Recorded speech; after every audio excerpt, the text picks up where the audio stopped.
newest installment, Jesse Stone, No Remorse, airs this Sunday on CBS. And Tom, why do you think viewers love Jesse so much?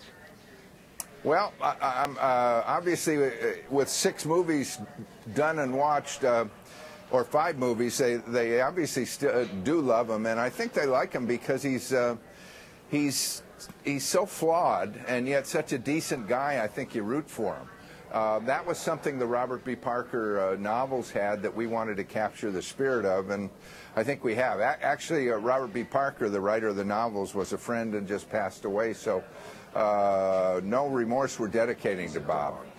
And you, did you have your hand in writing the number 6, number 7, and number 8 movies as well? Yeah, Tom? actually, number 7 is in the can, and number 6 I wrote with my partner Michael Bramman. Number 7 we wrote, and number 8 we're just starting on right now. CBS has ordered, so we're going to be around for a while.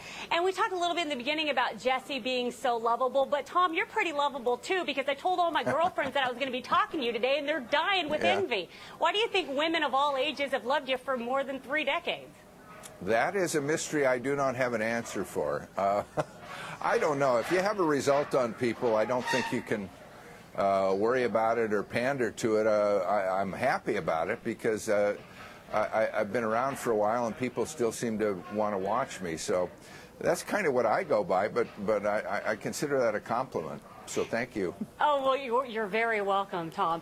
And, of course, let's get back to the movie a little bit, because they say never to work with dogs or babies or animals, but you've kind of been successful working with both. The dog is a pretty big role in the film. Jesse? You know, people love our dog. His name's Reggie, but he's more like a person than a dog. He's kind of Reggie's, I mean, he's kind of Jesse's roommate, and he's also Jesse's conscience. And we don't treat him like a dog. We treat him like a person, and the audience seems to get that. I get more comments about our dog in the movie than almost anything else. He doesn't do cute dog noises and stuff.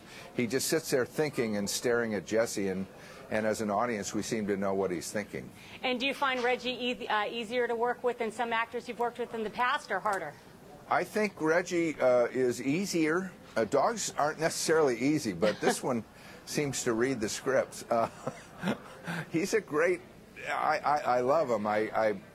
He's a golden retriever, and he's very affectionate, but actually Reggie the dog in the movie isn't affectionate. He has a real problem with commitment. Commitment phobic, anything like the character Jesse?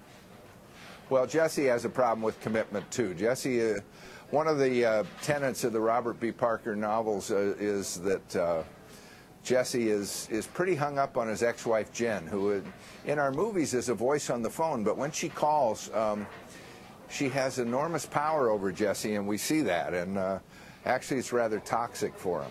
She's played by Krista Allen, is that correct? No, Krista Allen is a woman who would like to go to bed with Jesse. Oh. And well, Jesse would like to go to bed with her, except she is seeing a friend of his.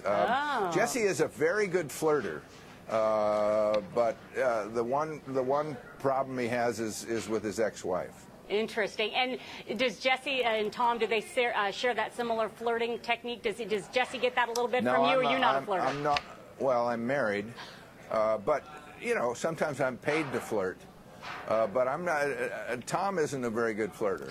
Tom has never been very good. I'm good in the car on the way home from the encounter, but not at the moment. I'm always good after I've left and said, why didn't you say that?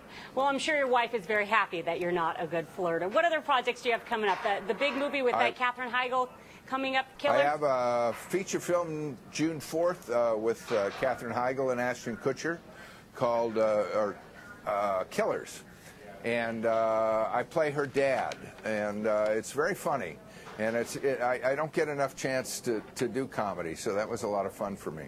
Well, it was a lot of fun chatting with you this morning. Thanks for bearing with us and all the noise that we have going on in here in the newsroom. Oh, I don't mind. It sounds busy. That's good. A lot of hustle and bustle around here. All right, Tom. Thank you so much. Thank you, Monique.